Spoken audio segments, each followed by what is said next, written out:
now move on to another case. The case of William Herbert Wallace is probably the most talked about case in our time. I remember going to a full members cup game at Charlton at Goodison one night, and they got beat by Charlton. It was one of the most depressing Everton performances I ever sat through. It was freezing. It was a nightmare. And we were all in the pub there, Springfield. We were all sat there, and I've never seen such collected misery in one place. And only because I was desperate, I tried to get people's minds off it by raising the Wallace case. All of a sudden, Everton was forgotten, the football was gone. We could suddenly turn to the discussion of whether he killed Julia or not on that cold January night of 1931. Again, this case is so well known. The telephone call to the chess club, which is taken by Captain Beattie, who then tells Wallace on his arrival that if he goes to an address, he will find work. He was an insurance salesman. Work was short. It was the time of depression. A possible policy was in the air, and he was told to go to an address to a man with a very unusual name, Mr. Qualtrough, and he was told that he would find some business. Well, that part of the case is so well known, and also that he set out the next night upon this journey to find the street in Benruff Garden. Now, we can go over this again and again, but again, this course is wonderfully covered.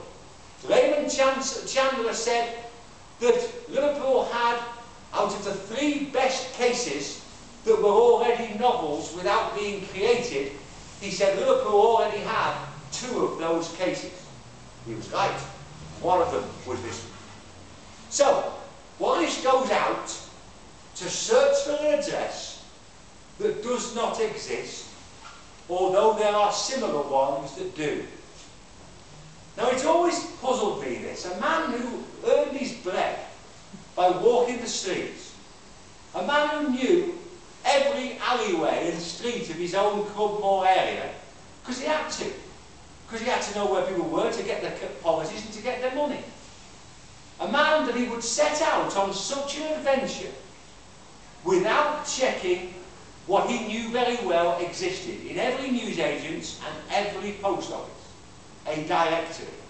And these directories were not like the funny little things they come out with now. These were absolutely in absolute detail.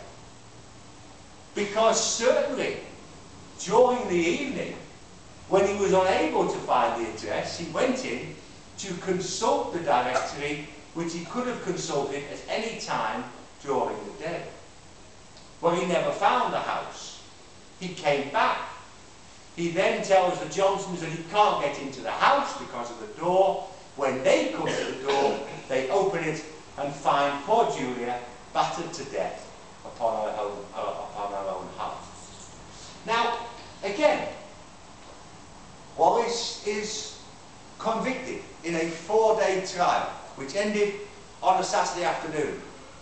My favourite story, and it's not been publicised much, but it was told to me by a man who's now died, a newspaper reporter, was that he filmed Wallace with his hat and coat on, and the police confiscated his photograph on the belief that Wallace was a remand prisoner and therefore expected to be acquitted and was dressed for the street.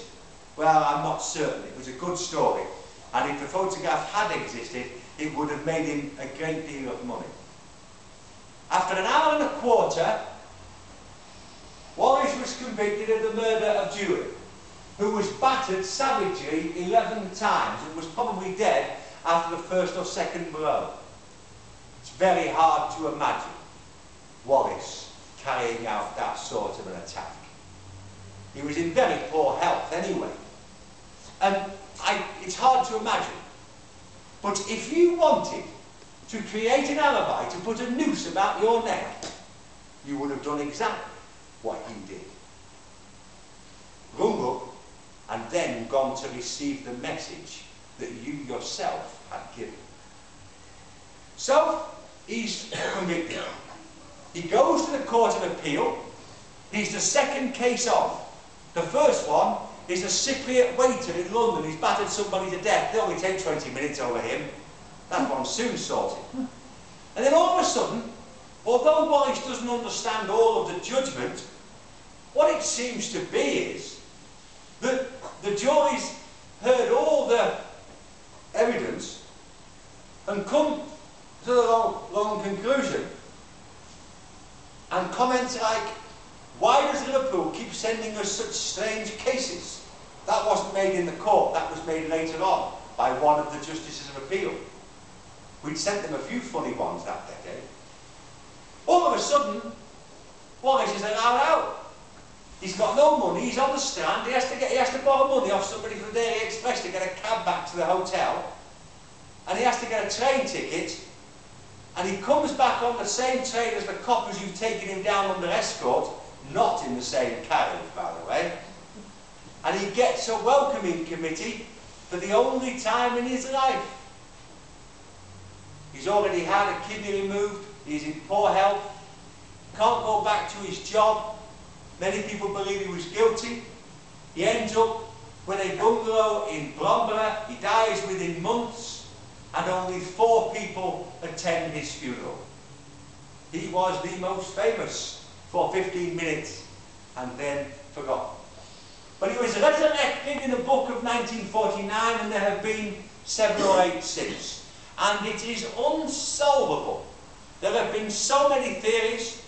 It's funny though how often the authors wait till the people are dead before they come out with the theories. If Goodman was so convinced it was Parry, why didn't he publish it and take the risk of Mr. Parry suing him? But no, he didn't. That was the story about the Treasury official who borrowed money off him, who came back and presumably because Julia recognised him, had killed him. There are so many theories, and there'll probably be a new one every year, and they're all good fun, and they're all just as interesting, as long as you remember that an inoffensive, harmless woman was battered to death by somebody and left for dead on her own hearthrug. By the way, there is one person, well, person in the widest sense, there is one person who must have known what happened: the house cat, which is hardly named in any of the books, but is named in the Echo reports, which I like. So Wallace, again, has gained this extraordinary immortality because it's unsolvable and never will be solved.